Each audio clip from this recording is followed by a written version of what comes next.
Hello students, આજના આ સેશનમાં આપણે મેઝરમેન્ટ ઓફ સરફેસ ફિનિશ વિશે ડિસ્કશન કરવાનું છે. તો સૌથી પહેલાં આપણે ઓબ્જેક્ટિવ ઓફ સરફેસ ફિનિશ એના વિશે આપણે ડિસ્કશન કરીએ. So first one is to know about surface texture. તો સરફેસ ફિનિશ મેઝર કરવા માટે અથવા તો સરફેસ ફિનિશનું એનાલિસિસ કરવા માટે સરફેસ ટેક્સચર જાણવું ખૂબ જરૂરી છે.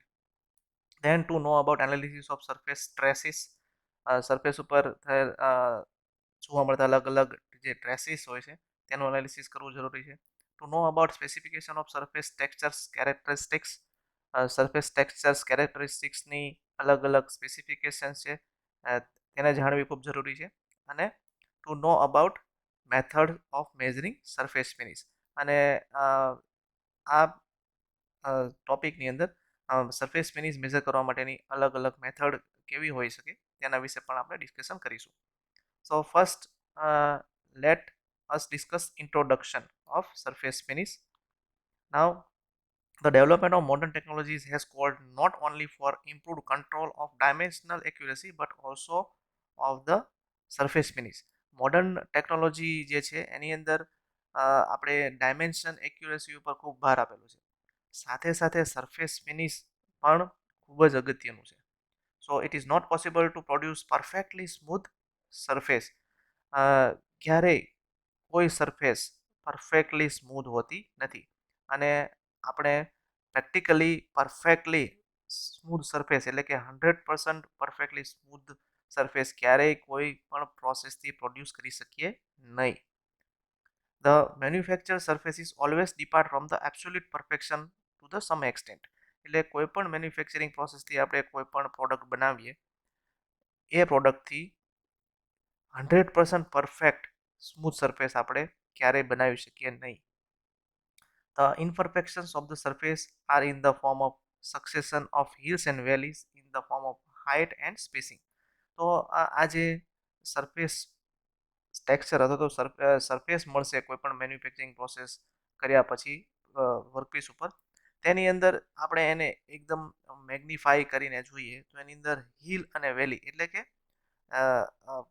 ખાડા અને ટેકરા આપણે ગુજરાતીમાં કહીએ તો એવું સરફેસ ઉપર જોવા મળશે, જે કદાચ આપણે નરી આંખે જોઈ શકીએ નહીં. નાઉ the departures from the truly smooth surface may arise from the variety of causes and may be of several kinds. તો આવું પીક એન્ડ વેલી થવાનું કારણ જે છે એ કોઈ એક કારણ ન હોઈ શકે. મેન્યુફેક્ચરિંગ પ્રોસેસની અંદર આવા ઘણા કારણો જવાબદાર બને છે, જેને કારણે આપણે 100% સ્મૂથ સરફેસ ક્યારેય પ્રોડ્યુસ કરી શકતા નથી. The texture of roughness on the surface is influenced by the machining process employed. એટલે જે રફનેસ ડેવલપ થાય છે, રાઈટ, તો એ મેન્યુફેક્ચરિંગ પ્રોસેસને કારણે થતી હોય છે. આપણે એવું કહી શકીએ કે 100% સરફેસ ફિનિશ આપણે ક્યારેય પ્રોડ્યુસ કરી શકીએ નહીં. તો આપણે એવું કહી શકીએ કે કોઈ પ્રોડક્ટ જે છે એ 100% ફિનિશ ના હોઈ શકીએ. તો ધેટ મીન્સ કે એ પ્રોડક્ટ થોડી તો રફ હોવાની છે, રાઈટ. તો આપણે એવું કહી શકીએ કે આ પ્રોડક્ટ આટલી રફ છે. વી કેનોટ સે this product is 100% smooth. So following factors affect the surface finishing. તો જે પરિબળો છે સરફેસ ફિનિશને અફેક્ટ કરતા એ કંઈક આ મુજબ છે. મટીરિયલ ઓફ વર્કપીસ, વર્કપીસનું મટીરિયલ છે તેને કારણે સરફેસ ફિનિશ આપણે જે જોઈએ છીએ અથવા તો સરફેસ ફિનિશ ઉપર તેની અસર પડે છે. ટાઈપ ઓફ મેન્યુફેક્ચરિંગ પ્રોસેસ, તમે કઈ મેન્યુફેક્ચરિંગ પ્રોસેસ સિલેક્ટ કરો છો તેની ઉપર સરફેસ ફિનિશનો આધાર છે, જેમ કે કાસ્ટિંગ, ફોર્જિંગ, મશીનિંગ, રાઈટ. તો અલગ અલગ મેન્યુફેક્ચરિંગ પ્રોસેસથી જે અલગ અલગ ઇક્વિપમેન્ટ બનતા હોય છે અને એનીથી મળતી જે સરફેસ ફિનિશ હોય છે તે પણ અલગ અલગ હોય છે. તેન વાઇબ્રેશન્સ, કોઈ પણ મશીનિંગ પ્રોસેસ આપણે જ્યારે કરીએ છીએ ત્યારે તેમાં માઇનોર વાઇબ્રેશન તો રહેતા જ હોય છે, જેને કારણે 100% સ્મૂથ સરફેસ આપણે ક્રિએટ નથી કરી શકતા. તેન cutting tool material, forms, sharpness and type. Machining કરવા માટે જે કટિંગ ટૂલનો ઉપયોગ થાય છે તેનું ફોર્મ કેવું છે અથવા તો તેનું મટીરિયલ કેવું છે, તેની શાર્પનેસ કેવી છે, તેનો ટાઈપ કેવો છે, તેની ઉપર પણ સરફેસ ફિનિશનો આધાર રહે છે. then rigidity of the system considering the machine tool, fixtures, cutting tool and workpiece. આપણે જે મશીનિંગ પ્રોસેસ સિલેક્ટ કરીએ તેમાં જોબને પકડવા માટે અલગ અલગ ફિક્સચર્સનો ઉપયોગ કરીએ છીએ, અલગ અલગ વર્ક હોલ્ડિંગ ડિવાઇસનો ઉપયોગ કરીએ છીએ. સાથે સાથે કટિંગ ટૂલને પકડવા માટે આપણે હોલ્ડિંગ ડિવાઇસનો ઉપયોગ કરીએ છીએ. તો એની રિજિડિટી કેવી છે, રાઈટ, તેના ઉપર પણ સરફેસ ફિનિશનો આધાર રહે છે. Then cutting conditions like speed, feed and depth of cut. તો આ જે કટિંગ કન્ડિશન છે, સ્પીડ, ફીડ અને ડેપ્થ ઓફ કટ, તેના ઉપર પણ સરફેસ ફિનિશનો આધાર રહેતો હોય છે. Then type of coolant used, અને મશીનિંગ પ્રોસેસ દરમિયાન આપણે કુલન્ટનો ઉપયોગ કરીએ છીએ, તે કુલન્ટનું ટાઈપ કેવું છે તેની ઉપર પણ સરફેસ ફિનિશનો આધાર રહે છે. Now reason for controlling surface finish આપણે શું કામ કંટ્રોલ કરવું જોઈએ, રાઈટ, તેના કારણો કંઈક આ મુજબ છે. To improve the service life of the component, જેટલી સરફેસ ફિનિશ છે એ સારી આપણે ડેવલપ કરી શકીએ એટલી કમ્પોનન્ટની જે સર્વિસ લાઈફ છે એ સારી મળતી હોય છે. નાવ ટુ ઇમ્પ્રૂવ ધ ફટિક રેઝિસ્ટન્સ, એટલે કે જે પ્રોડક્ટ ઉપર ફટીગ લાગતું હોય છે, ફટીગ સ્ટ્રેસ લાગતો હોય છે, જ્યાં રિપીટેડલી લોડ કમ્પોનન્ટ ઉપર લાગતા હોય છે, ત્યારે જો સરફેસ ફિનિશ કમ્પોનન્ટનું સારું હશે તો એ જે રેઝિસ્ટન્સ છે એ આપણે ઇમ્પ્રૂવ કરી શકીએ. To reduce initial wear of the parts, સારા સરફેસ ફિનિશનો જે પાર્ટ્સ બનેલો હશે તેની ઉપર વિયર પણ ઓછું લાગશે. To have a close dimensional tolerances on the parts, જ્યારે ખૂબ ક્લોઝ ડાયમેન્શનલ ટોલરન્સીસ વાળું આપણે કમ્પોનન્ટ ડેવલપ કરવો હોય, એટલે કે જેનો મેન્યુફેક્ચરિંગ ટોલરન્સ ખૂબ નાનો છે, રાઈટ, જેમ કે 10 માઇક્રોન, 20 માઇક્રોન, તો આવા ટોલરન્સની અંદર જ્યારે આપણે કમ્પોનન્ટને પ્રોડ્યુસ કરવાનો હોય તો એ એટલી એક્યુરેસીમાં કમ્પોનન્ટને જ્યારે આપણે મેઝર કરતા હોઈએ ત્યારે એની સરફેસ ફિનિશ ખૂબ સારી હોવી જરૂરી છે. નાવ ટુ રિડ્યુસ ફ્રિક્શનલ વિયર, એટલે કે ઘસારો ઘટાડવા માટે પણ સરફેસ ફિનિશ સારી હોવી જરૂરી છે. To reduce corrosion, surface finish સારું હોય તો કોરોઝન પણ નથી લાગતું. એન્ડ ફોર ગુડ અપિયરન્સ, કોઈ પણ કમ્પોનન્ટનો જ્યારે સરફેસ ફિનિશ સારું હોય તો એ કમ્પોનન્ટ છે એકદમ ચળકાટવાળો અથવા તો એ કમ્પોનન્ટનો લુક છે એ ખૂબ સારો આવતો હોય છે. સો however perfectly smooth surface is not possible, but requirement of surface textures depends on the specific application of the part. એટલે આપણે પહેલા વાત કરીએ 100% સ્મૂથ સરફેસ બનાવવી it is not possible, right, but surface finish કેવી હોવી જોઈએ, કયા પાર્ટની સરફેસ ફિનિશ કેટલી રાખવી, એ ઓબ્જેક્ટની એપ્લિકેશન ઉપર આધાર રાખે છે, અથવા તો જે કમ્પોનન્ટ જે છે એ ક્યાં એ કમ્પોનન્ટનો યુઝ થવાનો છે, એ કમ્પોનન્ટની એપ્લિકેશન શું છે, એના ઉપર એ કમ્પોનન્ટની સરફેસ ફિનિશ કેવી રાખવી જોઈએ તેનો આધાર રહેતો હોય છે. નાવ ડિફાઇન સરફેસ ટેક્સચર એટલે શું? So the surface texture may be defined as a characteristics quality of an actual surface due to small departures from its general geometrical form, which occurring at intervals or irregular intervals, which occurring at regular or irregular intervals and tend to form a pattern or a texture on the surface.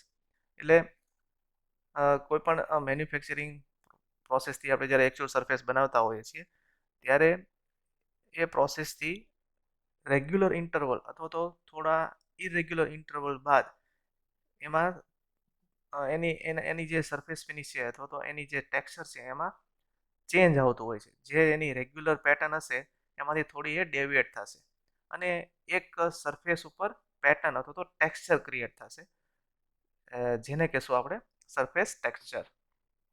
The surface textures very according to the machining process use. તો આ જે surface textures machining કર્યા પછી job ઉપર develop થશે, right, એ અલગ અલગ machining પ્રોસેસમાં અલગ અલગ હશે. It can be seen by visual examination and can be felt by passing a finger nail over the surface. તો આ જે સરફેસ ટેક્સચર છે એ આપણે નરી આંખે પણ જોઈ શકીએ છીએ અને એ જોબ ઉપર આપણે આંગળી ધીમે ધીમે પાસ કરીને અથવા તો આપણી આંગળી ટચ કરીને પણ આપણે એ સરફેસ ટેક્સચર છે એની ફીલ લઈ શકીએ છીએ. And the problem of measurement of surface texture is complex due to number of possible variables. તો આ જે સરફેસ ટેક્સચરનું મેઝરમેન્ટ છે that is very complex, right, due to number of possible variables, અલગ અલગ વેરિયેબલ્સને કારણે એ અલગ અલગ હોઈ શકે છે. The problem of measurement of surface texture is basically geometrical, and these geometrical irregularities can be classified as follow. એટલે સરફેસ ટેક્સચરનું જે મેઝરમેન્ટનો પ્રોબ્લેમ છે એ જીઓમેટ્રિકલી ઇરેગ્યુલરિટીઝ છે, રાઈટ, કે એ કેવી હોઈ શકે અને એનો નંબર ઓફ પેરામીટર્સ જે છે એ કંઈક આ મુજબ છે. સો ફર્સ્ટ ઓર્ડર ઇરેગ્યુલરિટીઝ, તો એ ક્યારે ડેવલપ થશે? This includes the irregularities arising out of inaccuracies in machine tool itself. For example, lack of straightness of guideways on which tool post is moving. તો ફર્સ્ટ ઓર્ડર ઇરેગ્યુલરિટીઝ, તો surface finish ખરાબ થવાનું કારણ એની first order ઇરેગ્યુલરિટીઝને લીધે હોઈ શકે. તો એ કઈ રીતે, અથવા તો એ જે ફર્સ્ટ ઓર્ડર ઇરેગ્યુલરિટીઝ છે એ કઈ રીતે જનરેટ થાય છે? તો એનું કારણ હોય છે inaccuracy in machine tool itself. Machine tool એટલે કે lathe machine, drill machine, milling machine. આ જે મશીનથી જે આપણે કમ્પોનન્ટ બનાવીએ છીએ, તો એ મશીન ટૂલની અંદર પોતાની અંદર જ કંઈક ઇનએક્યુરસીસ હોય, તેને લીધે સરફેસ છે એ જોઈએ એવી જનરેટ થતી નથી, અથવા તો ડિઝાયર્ડ સરફેસ છે એ એચીવ નથી થતી. તો એ મશીન ટૂલમાં કેવી ખામી હોઈ શકે? જેમ કે લેક ઓફ સ્ટ્રેટનેસ ઓફ ગાઈડવેઝ. ગાઈડવેઝ જે હશે મશીન ટૂલની, એની જે સ્ટ્રેટનેસ હશે એ એમાં પ્રોબ્લેમ હોય, અથવા તો on which tool post is moving, અને જેની અંદર ટૂલ પોસ્ટ જે છે એ મૂવ થાય છે, રાઈટ. તો આવી મશીન ટૂલની અંદર પોતાનામાં જે ખામી હોય, તો એનીથી જે સરફેસ ફિનિશમાં ઇરેગ્યુલરિટીઝ જનરેટ થાય છે, that is called first order irregularities. This includes the surface irregularities arising due to deformation of work under the action of cutting force and weight of the material itself. Cutting, અને સાથે સાથે જ્યારે કોઈ પણ આપણે manufacturing પ્રોસેસથી machining કરીએ છીએ, તો એની અંદર કટિંગ ફોર્સ જનરેટ થાય છે. સાથે સાથે મટીરિયલનું વેઇટ પણ એમાં ઇન્વોલ્વ હોય છે, રાઈટ. તો આને લીધે જે ડિફોર્મેશન થતું હોય છે, તેને કારણે સરફેસ ઇરેગ્યુલારિટીઝ છે એ ડેવલપ થતી હોય છે. So this is called first order irregularities. Then second order irregularities, તો એનું કારણ શું હોઈ શકે? It is cause due to vibrations of any kind such as chatter marks. તો વાઇબ્રેશનને કારણે મશીનિંગ પ્રોસેસ દરમિયાન જે ઇરેગ્યુલારિટીઝ ડેવલપ થતી હોય છે, it is called second order irregularities. તો મશીનની જ્યારે ફાઉન્ડેશન કરેલું હોય છે, તો એનું ફાઉન્ડેશન છે એ ખૂબ રિજિડ હોવું જરૂરી છે, જેથી કરીને વાઇબ્રેશન છે એ આપણે મિનિમમ કરી શકીએ. Than third order irregularities. So it is due to process parameters like speed, field and depth of cut. તો થર્ડ ઓર્ડર ઇરેગ્યુલરિટીઝ જે છે સરફેસ ની, એ પ્રોસેસ પેરામીટરને લીધે જનરેટ થતી હશે.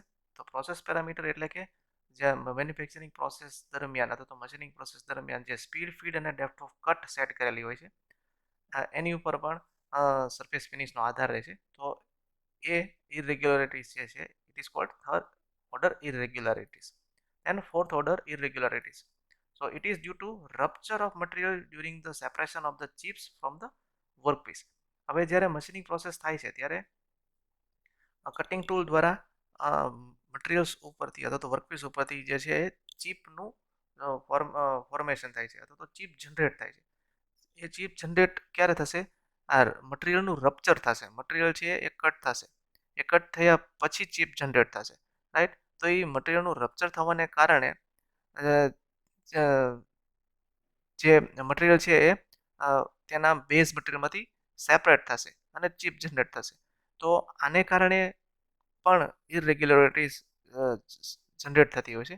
સો this is cold fourth order irregularities, right.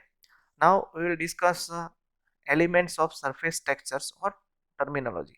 Surface texture જે છે એના અલગ અલગ એલિમેન્ટ્સ છે, રાઈટ. તો એની અંદર જે ફ્લો છે, લે ડાયરેક્શન છે, વેવીનેસ હાઇટ છે, roughness width, waviness width, roughness width cut of, right. તો અલગ અલગ ડેફિનેશન્સ જે છે, જે આપણે સરફેસ ટેક્સચરને લગતી આપણે ડિસ્કસ કરવાની છે. સો લેટ વી ડિસ્કસ.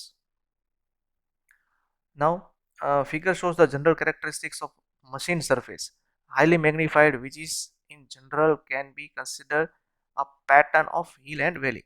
તો આ જે ફિગર છે બતાવેલી છે એ કોઈ એક મેન્યુફેક્ચરિંગ કમ્પોનન્ટની બતાવેલી છે અને આ જે ઇમેજ છે it is a high magnified image, right? એટલે કે એકદમ મેગ્નિફાઈ કરેલો એકદમ નાનો ઓબ્જેક્ટનો પાર્ટ છે જે કદાચ આપણે નરી આંખે ન જોઈ શકીએ, right?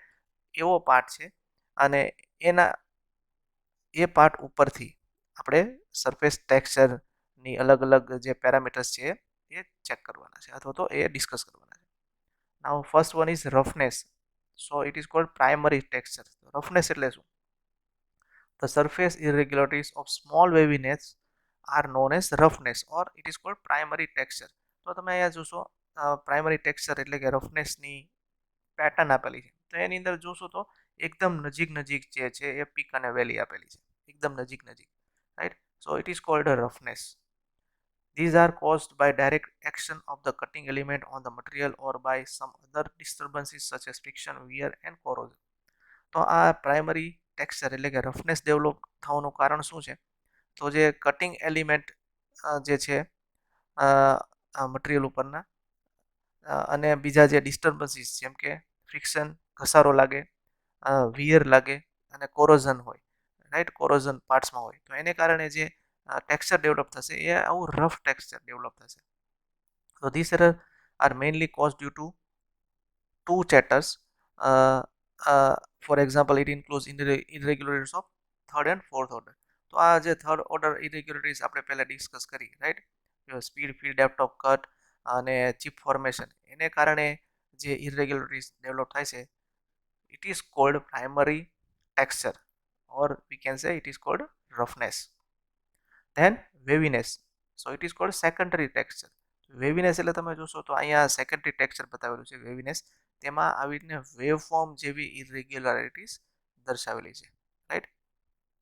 So the surface irregularities of considerable wavelength of a periodic characters are known as waviness or secondary texture. તમે જોશો કે આ પીરિયોડિકલી ઇન્ટરવલ પછી એ વેવ્સ જે છે એ જનરેટ થાય છે તો it is called secondary texture or waviness. It includes irregularities of first and second order and are mainly due to misalignment of centers, lack of straightness of the guideways or non-linear feed motion. તો જે આપણે આગળ discuss કર્યું first order અને second order ઇરેગ્યુલરિટીઝ છે એના કારણે આ વેવીનેસ ડેવલપ થાય છે. તો એનું કારણ શું હોઈ શકે? Miss alignment of the centre, right? Machining જ્યારે આપણે કોઈ પાર્ટનું કરતા હોય છે તો એનું સેન્ટર એલાઇનમેન્ટ હોવું ખૂબ જરૂરી છે.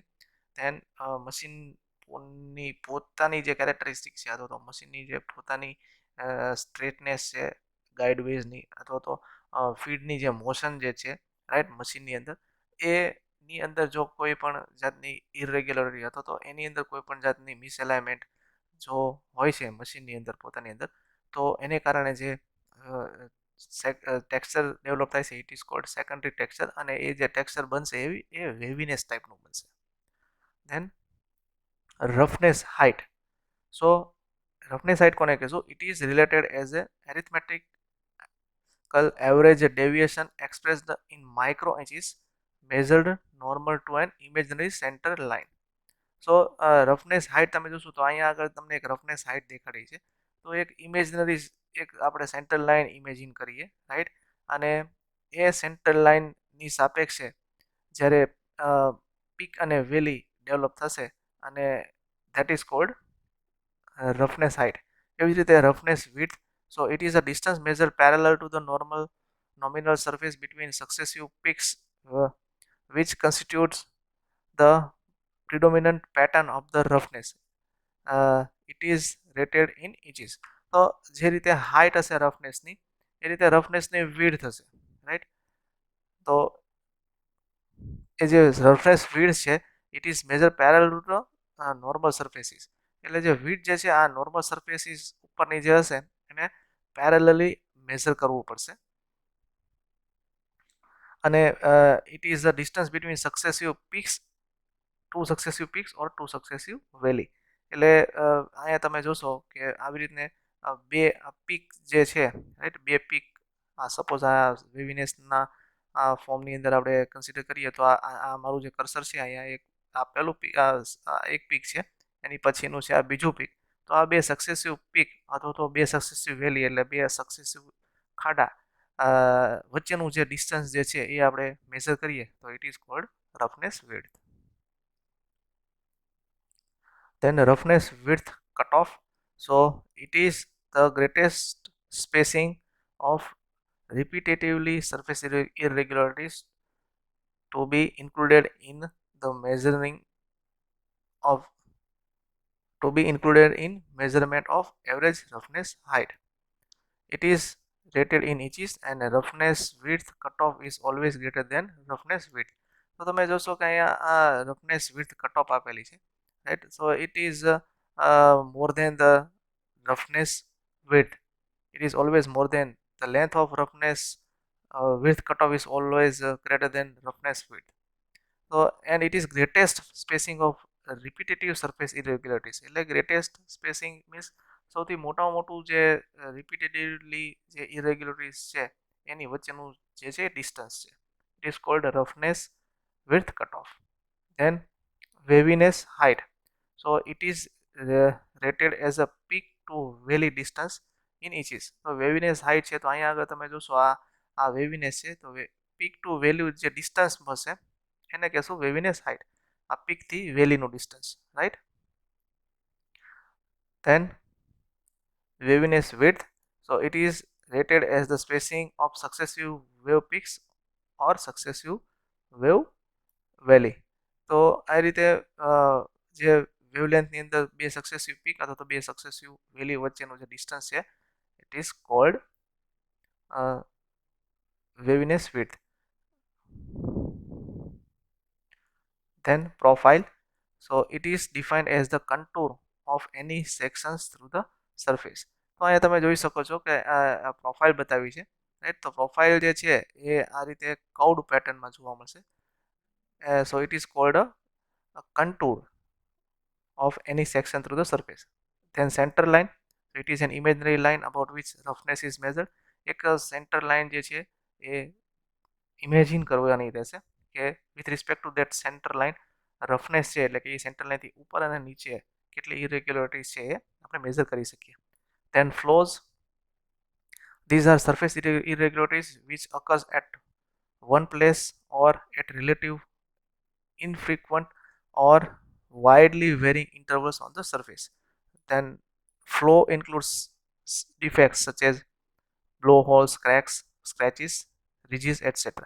તો તમે જોશો અહીંયા આગળ પેટર્નની અંદર અથવા તો આ જે સરફેસ ટેક્સચર છે તેમાં એક ફ્લો દેખાડેલું છે. તો એ ફ્લો જે છે એ મટીરિયલની ઇન્ટરનલ ડિફેક્ટ છે, રાઈટ? તો એ ડિફેક્ટ કેવી હોઈ શકે જેમ કે બ્લો હોલ્સ, ક્રેક, રાઈટ?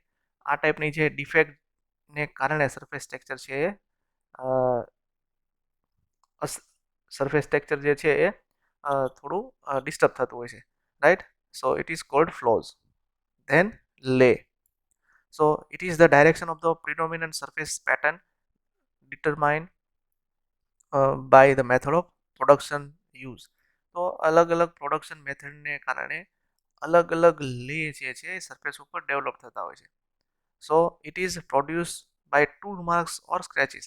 તો કોઈ પણ આપણે મશીનિંગ પ્રોસેસ કરીએ તો એની અંદર કોઈ એક કટિંગ ટૂલનો ઉપયોગ થાય છે જેમ કે single point cutting tool, right?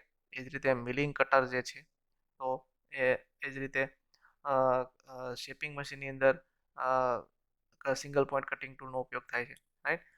ક્યારેક સર્ક્યુલર પેટર્નમાં આપણે મશીનિંગ કરવું પડે છે, ક્યારેક રેસિપ્રોકેટિંગ પેટર્નમાં મશીનિંગ કરવું પડે છે. તો અલગ અલગ મશીનિંગ પ્રોસેસ અને અલગ અલગ કટિંગ ટૂલ જ્યોમેટ્રીને કારણે જે ટૂલ માર્ક્સ જે છે એ જોબ ઉપર ક્રિએટ થતા હોય છે it is called lay. So particular symbols are use to indicate the direction of the lay. તેનો એક સિમ્બોલ પણ પર્ટિક્યુલર જે છે એ યુઝ થતો હોય છે અને આપણે લે વિશે હમણાં આગળ થોડું ડિસ્કશન કરીએ. Then sampling length. So it is the length of the profile necessary for evaluation of irregularities to be taken into account. It is also known as cutoff length. એટલે કોઈ પણ જ્યારે પ્રોડક્ટ હશે અથવા તો જોબ હશે એની ઉપર કેટલી લેન્થની અંદર સરફેસ મેઝરમેન્ટ આપણે કરવું એ લેન્થને કહેશું sampling length. Then error of form. So these are very widely spaced repetitive irregularities uh, due over the full length of the workpiece. એટલે એરર ઓફ ફોર્મ એટલે શું? તો જ્યારે ફૂલ સેમ્પલિંગ લેન્થની અંદર આપણે જ્યારે કોઈ જોબને મેઝર કરશું સરફેસ રફનેસ, તો એની અંદર રિપીટેટિવ ઇરેગ્યુલારિટીઝ જ્યારે જનરેટ થતી હશે રિપીટેડલી એ ઇન્ટરવલ પછી રિપીટેટિવ અથવા તો કોઈ એક પર્ટિક્યુલર ઇન્ટરવલ પછી it is called error of form. Then roundness. So it is radial uniformity of a work surface measured from the center line of the workpiece. Right, તો રાઉન્ડનેસ એટલે centre લાઇનથી આપણે જ્યારે રેડિયલી વર્ક સરફેસ ઉપર કોઈ pattern measure કરીએ, right, it is called roundness. Then mean line of profile. So it is the line having the form of geometrical profile and dividing the effective profile so that within the sampling length the sum of the squares of the distance between effective points and the mean line is minimum. તો અહીંયા તમે જોશો કે એક mean line બતાવેલી છે. તો આ જે છે ટોટલ જે છે એ સેમ્પલિંગ લેન્થ છે. સેમ્પલિંગ લેન્થની અંદર પીક અને વેલી દ્વારા પ્રોફાઇલ બતાવેલી છે અને એ પ્રોફાઇલ નું જે સેન્ટર લાઇન મળશે that is called mean line. Then center line of profile. So it is a line parallel to the general direction for the profile for which the areas immersed by the profile above and below line are equal. તો centre line જે છે right એ કેવી line હશે કે એની અંદર આ peak અને વેલી જે છે એનું જે હાઈટ હશે right that it should be equal. તો એ જે લાઈન અહીંથી જનરેટ થશે right it is cold centre line. When the waveform is repetitive, the mean line and the center line are equivalent. એટલે જ્યારે અહીંયા તમે જોશો તો આ વેવફોર્મ જે છે એમાં આ પીકની અંદર છે એની હાઇટ વધારે છે અને વેલીમાં હાઇટ ઓછી છે. ફરી પછી જે પીકની હાઇટ છે એ થોડી ફર્સ્ટ પીક કરતાં ઓછી આવે છે, દેન વેલી હાઇટ સેમ રહેશે. તો આ જે પીક અને વેલીનું જે કન્ટુર બને છે જ્યારે પીક અને વેલી એ બંનેની હાઇટ જ્યારે સેમ રહેશે ત્યારે સેન્ટર લાઇન અને મીન લાઇન છે એ બંને એક કોમન થઈ જશે, રાઈટ, એવું કહેવા માંગે છે. નાઉ ટાઈપ્સ ઓફ લે. તો આપણે લેની વાત આપણે આગળ કરેલી. તો લે કઈ રીતે જનરેટ થાય છે?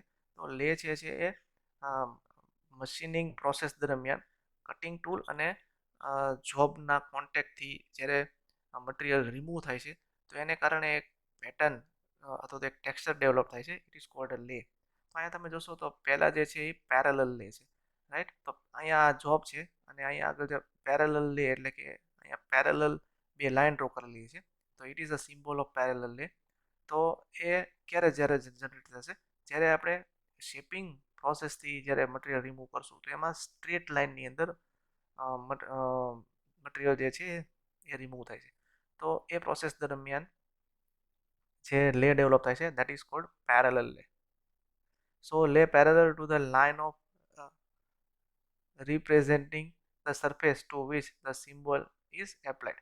રાઈટ, તો તમે જોશો અહીંયા એકદમ બધી જ લાઈન જે છે મશીનિંગ પ્રોસેસ દરમિયાન જે જનરેટ થશે એ એકબીજાને પેરેલલ હશે. Then perpendicular. The lay perpendicular to the line representing the surface to which the symbol is applied. તો અહીંયા તમે જોશો કે આ પેરેલલ છે વર્કપીસની. અહીંયા આગળ જે છે એ આ વર્કપીસને એ પરપેન્ડિક્યુલર છે, રાઈટ. તો જે રેફરન્સ એજીસ જે છે રાઈટ એને પરપેન્ડિક્યુલર મશીનિંગ થતું હશે તો ઇટ ઇઝ કોલ્ડ પરપેન્ડિક્યુલર લે. અહીંયા જે રેફરન્સ એજીસ છે એને પેરેલલ મશીનિંગ થાય છે. ધેન ક્રોસ લે. તો અહીંયા આગળ તમે જોશો કે ક્રોસ પેટર્નની અંદર સરફેસ સ્ટ્રક્ચર છે એ ડેવલપ થાય છે. સો એનો જે સિમ્બોલ છે એ આ ક્રોસ માર્ક જેવો છે. સો લે angular in the both the direction to the line representing the surface to which the symbol is applied. એટલે અહીંયા બંને ડાયરેક્શનની અંદર જે છે સરફેસ છે આ રીતે જનરેટ થતી હશે. તો આવું ક્રોસ માર્ક્સનું જ્યારે સરફેસ સ્ટ્રક્ચર ડેવલપ થાય છે એ નરલિંગ પ્રોસેસમાં થાય છે. તો તમે નરલિંગ પ્રોસેસ આઈ થિંક મેન્યુફેક્ચરિંગ પ્રોસેસમાં ભણી ગયા હશો. તો એ નરલિંગ પ્રોસેસ જ્યારે થશે ત્યારે જે લે બનશે એ ક્રોસ થશે. Then multiple direction. તમે જોશો તો કે આ અહીંયા જે લે ડેવલપ થાય છે એ એકદમ ઇરેગ્યુલર ટેક્સચરની અંદર ડેવલપ થાય છે અને બધી ડાયરેક્શનની અંદર એનું જે ફોર્મ છે એ જનરેટ થતું હોય છે. તો આ જે મલ્ટી ડાયરેક્શનલ લે છે એ મિલિંગ પ્રોસેસ દરમિયાન ડેવલપ થતો હોય છે. મિલિંગ પ્રોસેસથી જ્યારે કોઈ પણ સરફેસનું મશીનિંગ થતું હોય છે ત્યારે આ ટાઈપનો લે ડેવલપ થાય છે. ધેન લે સર્ક્યુલર.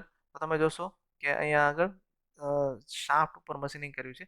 તો જ્યારે આપણે શાફ્ટ ઉપર ફેસિંગ ઓપરેશન કરીએ છીએ તો ફેસિંગ ઓપરેશનમાં શું છે કે એના બંને શાફ્ટના બંને એન્ડની લેન્થ આપણે થોડી રિડ્યુસ કરીએ છીએ.